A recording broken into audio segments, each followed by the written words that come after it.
Hello, it's your favorite sports Unc here. Don't forget to hit that subscribe button to join the fastest growing community on YouTube. Remember, Nightcap doesn't happen without you. So please subscribe or you're going to make Ocho cry.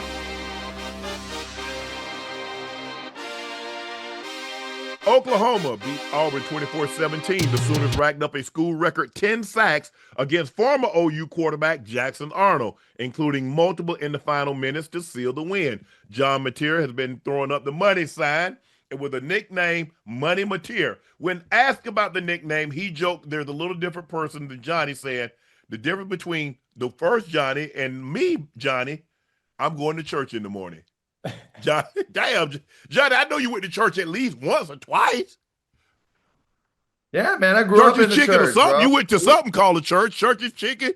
Man, I grew up in the church with my grandparents, my mom, my dad. We would go to church every Sunday when I was a kid growing up. Go play family scrambles on the golf course afterwards. We were definitely a house that was raised by the Lord. So more than anything, man, Philippians 4:13. You know, I can do all things through Christ who strengthens me. It's my dog. Enjoy church in the morning. I don't take anything that is said as a slight. I get he's trying to be funny. It is what he is. Continue to keep playing well, young fella, and all is well. Oklahoma has a good team right now. First time being 4-0 for them in a while. I don't look at anything like that's said anymore and take it as a slide or take it in any kind of way. You know, I'm still able to sit here over a decade later and be able to have some love shown towards me, still be talked about a little bit in this college football ranks. And I guarantee you anybody that's playing college football right now would love to have the experience, the career, and what I did on the field in college football. So he is playing at a very high level right now. He is a leader of a great school with a great program.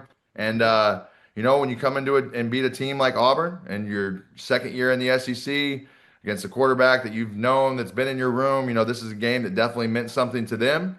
So for them to come out and be in this position, you know, for OU, it comes down to what it comes down to every single year. And that's that game that happens in Dallas that's split down the middle and the Red River.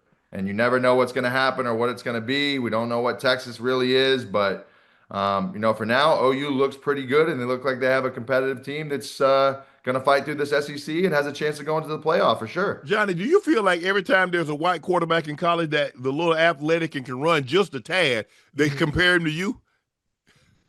Probably. I mean, people always see flashes and shades of me a little bit out there. The kid from Arizona State definitely moves around like me a little bit. I think he's playing as a high level as anybody is in college football right now. The one thing I was talking to guys about today is, man, the quarterback play as a whole in college football.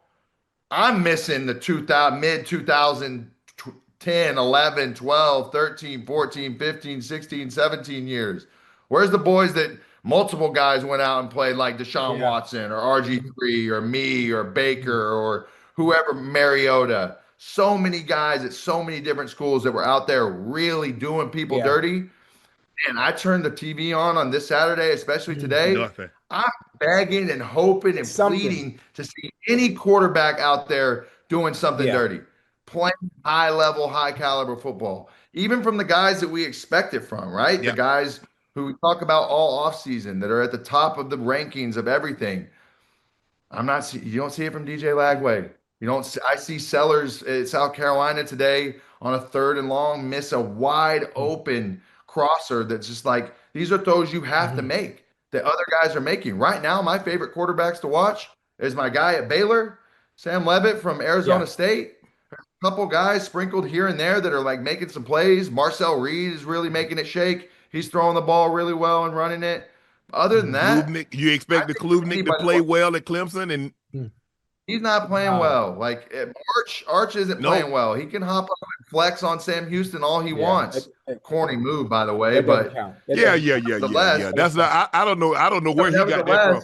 I'm sure not only did his dad call him, his grandfather called him, and both of his uncles called him. Say, what the hell are you doing? Yeah, you standing over a guy from Sam Houston State. You're supposed to help them up. You ain't got no business playing Sam Houston State. I did have a play versus Sam Houston State at home where I trucked somebody in the end zone and I got up and I kind of stepped over him a little bit, but I didn't flex on him and I didn't get in his face. I just was a little hype after it. So I'm sure some people are going to come at me after that. But this, for what Texas is right now and the way that he's been playing, it should be suit and tie, buttoned up. I got to learn how to throw a shallow cross. Right. Hey, the funny thing about it too, Unc, and Johnny, you think about all the quarterbacks that have been hyped up, in the offseason going into the college season, nothing really pops out on film. Most of the time, especially back in the day, obviously when Johnny was playing, there was always somebody that gave you a little excitement. You couldn't wait to watch when that individual would play. And there just hasn't been that. To me, honestly, I was kind of fooled by the media, by the analysts, by the pundits, because I thought Arch Manning was really the second coming of Christ. Because that's he couldn't beat the seventh guy. Got drafted in the 7th round, Ocho. He couldn't beat him out. Come on now. Hey, listen.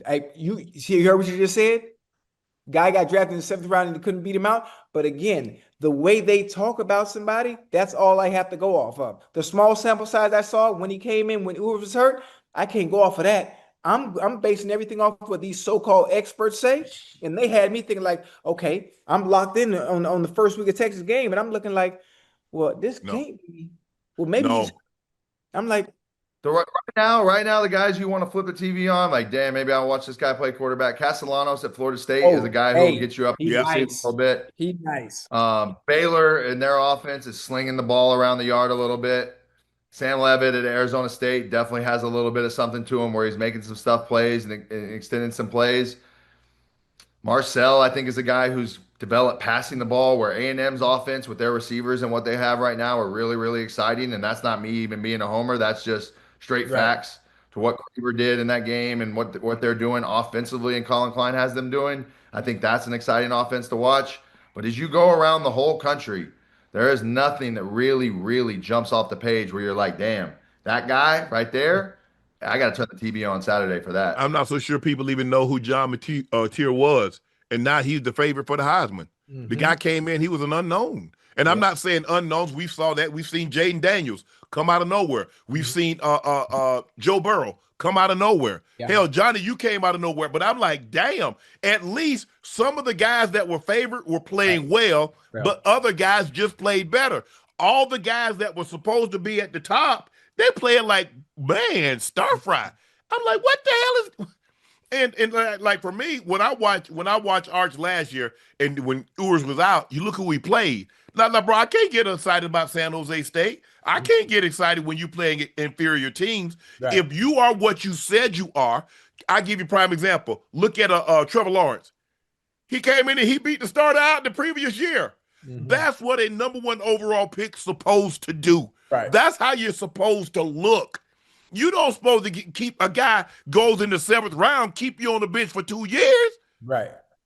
Ocho, how can I say, man, I'm him, and I gotta wait a year. I gotta wait 2 years before I get on the field. Mm-hmm. Ain't no way.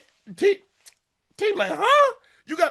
I can see now. If you wait behind Peyton Manning, that's one thing. Right. You wait behind Cam Newton, Andrew Luck. Mm-hmm. I get it, but the guy got to be drafted high.